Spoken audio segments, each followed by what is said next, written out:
राष्ट्रवादी काँग्रेसचे पुणे जिल्हाध्यक्ष प्रदीप गारटकर आपल्या बरोबर आहेत. दादा, राजकीय घडामोडींना वेग आलाय. ज्यावेळी राष्ट्रवादी काँग्रेस फुटली होती त्यावेळी अजितदादांचं नेतृत्व स्वीकारत तुम्ही पाठीशी उभा राहिला होता. आज मात्र इलेक्शन पिरियडमध्ये पक्षाला सोडताय.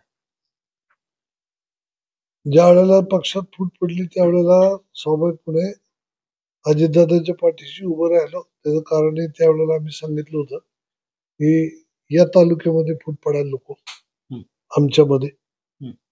मी त्यावेळेला पवार साहेबांपाशी थांबलो असतो आणि हे इकडे गेले असते तर ते परवाच्या विधानसभेचा निकाल कदाचित वेगळा लागला असता. हा विषय डोक्यात धरून हे बर्णी मामांना इथं अडचण नको. मी जर तिकडे गेलो मला जो उमेदवारी घ्या म्हणले असते तर घ्यावी लागली असती. घेतली असती तुम्ही? 100% त्यांनी म्हणलं तर मग घ्यावीच लागली असती. आणि मी आणि भरणी उभे राहिलो तर फायदा हर्षवर्धन पाटलांचाच झाला असता. हा विचार डोक्यात धरून मी तिकडं बर्णी मामा बरोबर गेलो आणि नंतरचा 1 वर्षभराचाच काळ झालाय. तर त्यांच्यानंतर जे त्या पद्धतीनं राजकारण सगळं इथं करत चाललंय हे मनाला त्रास देणार आहे. आणि आपण जे काही सार्वजनिक सामाजिक काम जे करतो ते एक आनंद मिळवण्याकरता करतो. आपल्या जे काही ताकद मिळवतो काय असेल ते त्याचा उपयोग गोरगरीब समाजाला, समाजातल्या म्हणजे ताकद कमी असलेल्या लोकांना आपण ताकद देऊन काही बरोबर घेण्याचा प्रयत्न करतो. यातला एक मनस्वी आनंद असतो. या सगळ्या गोष्टी करताना ज्या पद्धतीनं हे राजकारणात कट हे माझ्यासारखं कार्यकर्त्याला कधी जमलं नाही. कारण मी आपलं सरळ जाणारं मनुष्य आहे. उघड उघड राजकारण केलं. आपलं जे काय असेल ते आर नाही तर पार अशी भूमिका आपली कायम असते. आणि कारण कधीच कोणाला काय आम्हाला मागितलं नाही, आम्ही कोणाला मागितलं नाही. आणि कशाचं काय आता या सगळ्या परिस्थितीमध्ये जेव्हा वाद सुरू झाले, अनेक वेळा चर्चा झाली.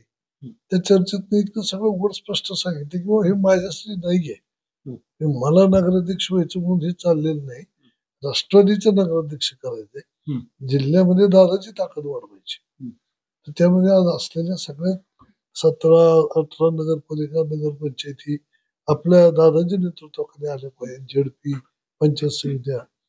मी मागच्या महिनाभर सगळीकडे दौरे करतोय. म्हणजे अंतकरणापासून बोलतोय. मोठमोठे मेळावे घेतलेत मी. तुम्ही माहिती घ्या. सगळीकडे ते होतीच लोक तुमची.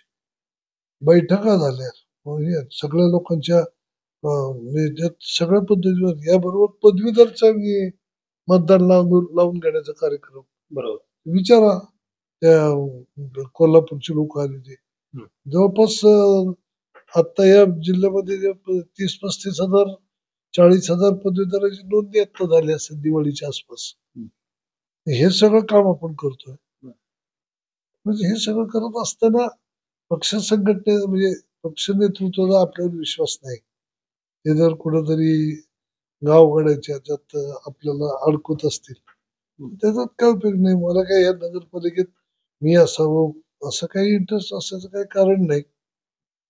पण या पद्धतीनं हे चाललं की तुम्हाला माझं म्हणणं होतं की घ्यायचं नाही तो घ्या ना, पार्टी वाढते, कोणाचा विरोध आहे. आता या क्षणापर्यंत तुम्ही पार्टीत नाही येत ते. आणि आता उद्या त्यांना घेऊन तुम्ही लगेच त्यांना अध्यक्षपदात तिकीट देणार. अध्यक्षपदाच्या तिकिटाला विरोध होता, घेण्याला विरोध नव्हता. कधीच नाही. पक्ष वाढतोय, मी कसा विरोध करेल. पण आता हे इथं 10 कार्यकर्ते निष्ठावान, प्रचंड कष्ट करणारे, तुमच्याशी प्रामाणिक, फक्त माझ्याशी नाही त्यांच्याशी प्रामाणिक आणि सहज निवडून येऊ शकतात असं राजकीय वातावरण. म्हणून माझं म्हणणं होतं की आपण आपल्यातलं कोण उभं करून निवडून आणू. कशाला तुम्ही या फंदात पडता. पण घ्यायचं तर घ्या आणि परत पुढच्या वेळेला त्यांना संधी द्या. अडचण कोणाची. मला जर कोणी कोणाला मी नगराध्यक्ष करतोय तर त्यांना काय मी नगराध्यक्ष पदाला विरोध करेन. बुधवारी जी बैठक झाली तुमच्यात पुण्यामध्ये, उपमुख्यमंत्री अजित पवार, कृषी मंत्री दत्तात्रय भरणे, तुम्ही काय चर्चा झाली? तेच हाच विषय मी मांडला. ते म्हणाले तो समोरचा मनुष्य ताकदवान आहे, पैसेवाला आहे, मग ते पैसा असेल तर निवडणूक आहे. तर ही काय गोष्ट माझ्यासारख्या कार्यकर्त्याला पसंत पडत नाही. मग गारटकरांनी स्वतःसाठी उमेदवारी मागितली का त्यावेळी? काय भूमिका काय राहिली? माझा विषयच नाही दादा. मी ही काल परवाची डेव्हलपमेंट सांगतोय. या लोकांनी माझ्यावरती हा आग्रह धरलाय म्हणून मला निवडणूक लढवावी लागते. बरं. माझा विषयच नव्हता. बरं. त्यांना मी म्हटलं मग हे पैसेवाल्याची जी काही दहशत तुम्हाला वाटते ती तुम्हाला वाटत असेल, आम्हाला नाही वाटत.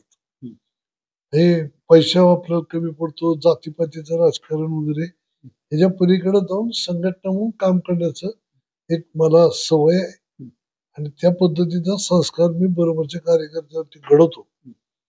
त्यामुळे एक वेगळा कॉन्फिडन्स असतो प्रत्येकाला. तर माझं असं म्हणणं होतं की तुम्ही पैसा पैसा करू नका. पैशावाल्यापाशी काही नाही. आपला कार्यकर्ता जो निष्ठावान आहे असा जर कार्यकर्त्याला तुम्ही पैसेवाला आहे म्हणून त्याला तिकीट आणि निष्ठावान आहे त्याला बाहेरचा रस्ता असं जर राजकारण केलं तर हा संदेश समाजात जातो आणि समाजातला घटक जो आहे तरुण घटक जो संघटनेत काम करतो तो संघटनेत येणारच नाही. बरं. तो म्हणून आम्ही राबवायला बोलवतो का नुसतं द्यायची वेळ आली की पैसेवाला बघता. तुमची धडपड ही कार्यकर्त्यांसाठी होती.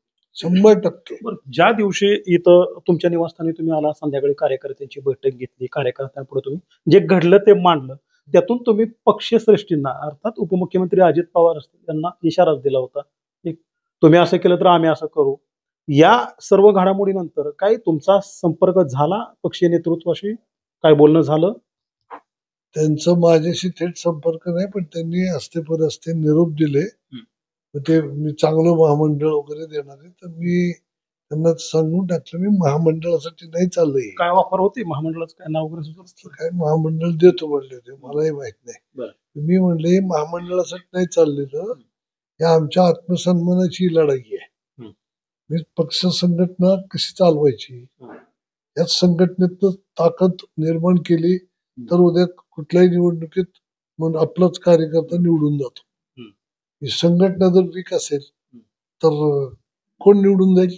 बरोबर. कुठल्याही सत्तेमध्ये लोकसभा, विधानसभा नाही तर स्थानिक स्वराज्य संस्था संघटना बळकट असल्याशिवाय संघटना विस्कळीत होते अशा गोष्टीमुळं.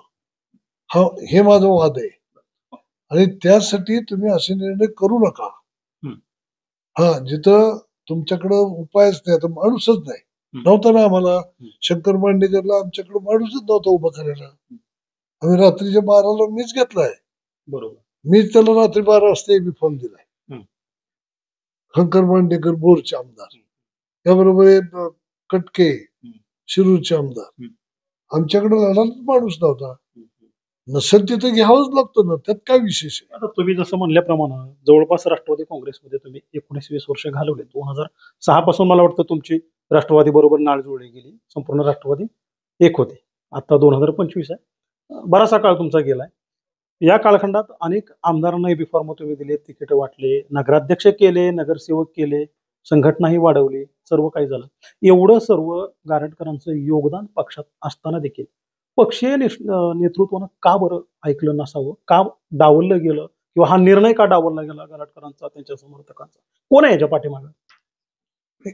कोण आहे म्हणलं तर ते मला तर स्पष्ट दिसतं की हा आमच्या इथले मंत्री जे दत्तमामा भरणेंचा तो आग्रह. आता फक्त विषय एवढाच होता की नेते जे आहेत सन्मान्य अजितदादा त्यांनी यामध्ये बाबा हे नाही हा जिल्हाध्यक्ष म्हणतोय ते योग्य हा निर्णय घ्या इतकं स्पष्ट भूमिका घेणं भाग होत किंवा मग खात्री करायची. सर्वे केले ते सर्वे म्हणजे तुम्हाला जे वाटतं ते सर्वे. मी जे म्हणतोय ते सर्वे मी सांगितलं आता की आम्ही ही ताकद आत्ताची आणि समोरनं जो 50% आमचा विरोधक आहे तो जर म्हणतोय घड्याळावरती मनुष्य निवडून देतो काय सर्वे असतो ह्याच्यात? ते सर्वेच सांगून माझ्यासारखे कार्यकर्ते मी 45 वर्ष राजकारणात आहे.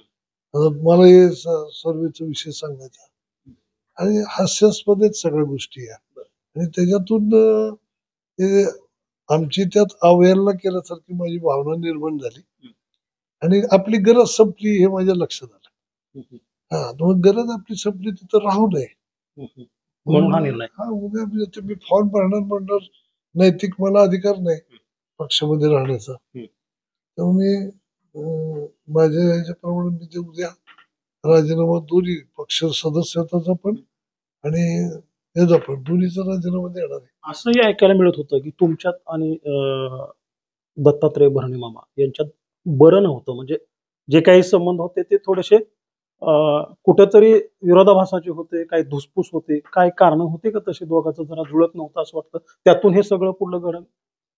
राजकारणात समाजकारणात माझं हम्म. व्यक्तिगत कोणाशी कसलंही भांडण नाही. हम्म. म्हणजे एका व्यक्तीशी नाही. झालं असेल तात्पुरते काही संघर्ष, मी तात्काळ ते विसरतो, कारण माझं मन मोठं आहे, अंतकड मोठं आहे, मी सगळ्याला कवीत घेऊन चालण्याची क्षमता आहे. म्हणून तर 45 वर्ष संघटनेच्या कार्यात टिकलोय. आता कार्यपद्धतीवरती असू शकतं मतमतांतर, त्यांची कार्यपद्धती मला आवडत नाही. काय पटत नव्हतं नेमकं त्यांचं. माझी कार्यपद्धती त्यांना आवडत नाही, करणार काय. याच्यातून काही समज गैरसमज जरूर होत होते. अनेक ठिकाणचे काही प्रसंग असे अनेक विषय यायचे पुढं, विशेषतः जिथं कुठं अन्याय होतो तिथं कुठल्याही पद्धतीचा असतो, तर त्या ठिकाणी बाबा एक योग्य भूमिका आपण घेतली पाहिजे असं माझं नेहमी म्हणणं. आणि उघड आणि स्पष्ट घ्या ना, सांगा समजून समोरच्याला की नाही हे करतायत, नाही हे होत. त्यालाही काय बोलायचं नाही, ह्यालाही काय बोलायचं, सगळ्यालाच आपलं नुसतं एखादीकारपणा चालत होता पक्षात त्यांचा. एकाधिकारपणा म्हणायचा आणि हे दुसरं हे पण आहे ना, स्पष्ट भूमिका नाही. हे तुझं चुकलं तर चुकलं म्हणाल सुद्धा तुम्हाला काय घाबरायचं कारण आहे. तुम्ही मंत्री आहे, आज सरकार आहे तुम्ही, आणि हे तुझं योग्य आहे, मी ती योग्य गोष्ट करीन सांगून टाकायचं. अजून माझी कामाची पद्धत त्यांची वेगळी, कोणाला दुखवायचंच नाही अशा पद्धतीत त्यांची आहे. पण यातनं मी एक समजून घेणारा, एक अंडरस्टँडिंगचा कार्यकर्ता आहे. ठीक आहे, त्याला नसेल ही गोष्ट जमत, राहू द्या, जाऊ द्या, चला पुढं. अशा अनेक ठिकाणी आता मी काम करताना जिल्ह्यात अनेक आमदार, त्यांची कार्यपद्धती माझी त्यांची पटतच नाही. तुम्ही त्या दिवशी भाषणात पण म्हणाले की माझ्या कार्यकर्त्यांवर अन्याय होतोय, अनेक ठिकाणी अन्याय झाला, पण मी तो सोडवू शकलो नाही किंवा त्यांना न्याय देऊ शकलो नाही. काय अशा गोष्टी घडल्यात का? अनेक ठिकाणचे असे प्रसंग आहेत. अनेक ठिकाणी हे लोक अशा पद्धतीने कार्यकर्त्यांना जरा त्रासदायक सगळी भूमिका घेतात. याच्यामध्ये आम्हाला त्या विषयावरती त्यांना न्याय काही देता आला नाही, आणि उलट मग त्यातनं समज गैरसमज पुढे वाढत गेले, आणि त्याच्यातून या प्रसंगाला आम्हाला सामोरं जावं. अजित पवारांच्या कानावर हे घातलं होतं असं होतंय. वारंवार घातलं होतं कानावरती, एकदा नाही खूप वेळा झाले. मग आता त्यांच्या मागे एवढा व्याप, त्यांना बोलायला वेळ नाही. आणि त्यांना आता हे तालुक्याचे म्हणजे राज्याचे मंत्री, त्यांना तालुक्यातल्या गोष्टी, इथल्या गोष्टी आम्हीच संपवल्या पाहिजेत, तर तिथपर्यंत येऊन काय उपयोग आहे. पण आता मला सांगा, इंदापूरमध्ये जर बघितलं तर तुम्ही आणि हर्षवर्धन पाटील अशी प्रमुख लढाई नगर परिषदेच्या बाबतीत तर राहिलेली आहे, कारण सत्ता तुमची होती, सत्ता त्यांचीही होती. आणि तसं बघितलं तर तुम्ही आणि हर्षवर्धन पाटील हे राजकीय विरोधक मानले जातात, आणि अनेक विधानसभेच्या निवडणुकांमध्ये तुम्ही त्यांना थेट आव्हानं दिलेली. आता तुम्ही दोघंही एकत्र येता, एवढं सगळं, आता ही आघाडी करणार आहात, स्थानिक आघाडी, त्याच्यामध्ये भाजप आहे, शरदचंद्र पवार पक्षही आहे, आणि तुम्ही आता तुमचे समर्थक तुम्ही सगळेजण आहात. 2029च्या दृष्टीनं दत्तात्रय भरणेंसाठी हे आव्हान उभा करताय तुम्ही. तर काही विषय डोक्यात नाहीये आता, नीट लक्षात घ्या. आता प्लेन आपण या नगरपालिकेच्या नवोदयाच्या झेडपी पंचायत समितीला सुद्धा ही आघाडी आपण करतोय, आणि जे आघाडीची ताकद वाढवतोय. यामध्ये का वाढतोय, तर शेवटी पक्षाला आता विचारा बरं सगळ्या कुठल्याही पदाधिकारी कार्यकर्त्याला, मी तर ह्याच्या पुढे जाऊन सांगेन अजित दादांना सुद्धा, त्यांनी त्यांच्या अंतःकरणाला विचारावं की मी बोलतोय ती गोष्ट तुम्हाला पटते का नाही. त्यांचं अंतःकरण त्यांना सांगत, गारटकर एक न एक गोष्ट खरी बोलतो. कुठेतरी दादांवर दबाव होता म्हणायचं मग या सगळ्या गोष्टी. मला माहित नाही. हा प्रश्न मी तुम्हाला काय विचारलं भरणेंसमोर आव्हान, कारण तुम्ही त्या दिवशी तुमच्या भाषणांमध्ये थेट एक इशारा दिला की माझ्यामुळे म्हणण्यापेक्षा आमच्यामुळे तुम्ही आमदार झालात आणि मंत्री झालात. मग याचा अर्थ काय घ्यायचा? 2029 तुम्ही लक्षात घ्या ना, 2004 ला मी विधानसभा लढलोय. मी हर्षवर्धन समोरासमोर, मला 5-6 हजार मतं कमी पडली. त्यावेळेला हर्षवर्धन पाटलांच्या प्रचाराला पवार साहेब आले होते. मी तर कोणीच नव्हतो, सामान्य कार्यकर्ते घेऊन लढलो होतो. त्याच्यानंतर त्यावेळेला मामा कुठे होते, मामा त्यांच्या स्टेजवर होते. बरोबर. 9 साली काय झालं पुढं, मामाला आम्ही उचलून धरला. 75,000 मतं माझी अशीची अशी मी ट्रान्सफर केली आणि इतकी सरमिसळ करून टाकली की माझा गटाचं अस्तित्वच ठेवलं नाही. सर्व राजकीय पक्षात स्वतःच्या गटाचं अस्तित्व लोक ठेवतात, पण मी संघटनेत काम करणारा कार्यकर्ता असल्यामुळं मी गटातटापेक्षा संघटनेला महत्व दिलं. माझा अख्खा गट मी त्यामध्ये सामील केला, हे मिसळून टाकला. ह्या सगळ्यानंतर 9ची निवडणूक बघा, 14ची बघा, तुम्ही 19ची बघा, अगदी परवाची 24ची बघा. मार्जिन किती आहे? मी जर 75,000 तर ठीक आहे, ते काही माझे ऐन वेळेला आले. 40,000 मतं तर माझी तालुक्यात आहेत की नाही. 95 साली मी 40,000 मतं घेतलीत. 3 सलग निवडणुका मी लढवल्या. मग 40,000 मतं जर मी तुम्हाला ट्रान्सफर केली तर तुम्ही काय आमच्याबद्दलची जाणीव ठेवणार की नाही? याची किंमत मोजावी लागेल पुढे मंत्री भरणींना, अजित पवारांना. तुम्ही तर आता बाहेर पडत आहे. त्या विषयाकडे मी आता जात नाही, पण मी एवढं नक्की सांगतो की मी जे काही केलं त्यांच्यासाठी हे प्रामाणिकपणाने केलं. त्याच्यात मी काही कमी आडपडदा काही ठेवला नाही. कुठलीही त्यांच्याकडे मागणी नाही. निवडून आले, मंत्री झाले, मी त्यांच्याकडनं काही मिळवलेलं नाही आणि मला मी त्यांच्याकडे काही मागितलेलंही नाही. मी प्रामाणिकपणे पक्षाचं काम करत राहिलो आणि ताकद पक्षाची वाढवत त्यांना सातत्यानं ती ताकद निवडणुकीमध्ये देत राहिलो.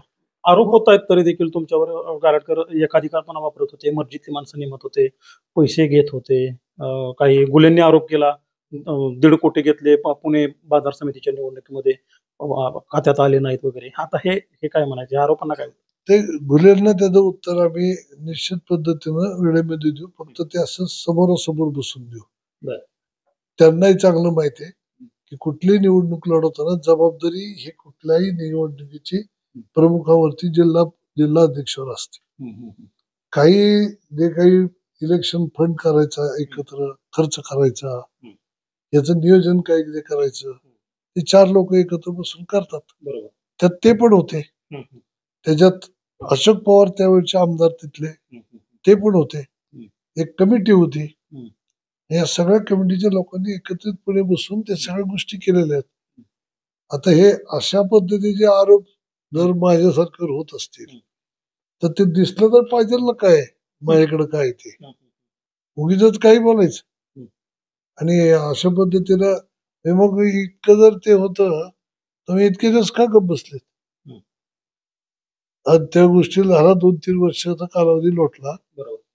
एकाने तक्रार नाही केली, एकही कोणी बोलला नाही, मलाही नाही, तुमच्या पुढेही नाही.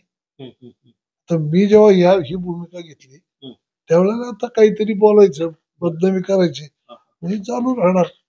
आणि ह्यालाच तर राजकारण म्हणतात. असं नाही. आता तुम्ही राजीनामा द्यायचं ठरवलंय, पक्षातून बाहेर पडायचं ठरवलंय, आता पुढे काय भाजप सोबत जायचं? आता मी काही ठरवलेलं नाही.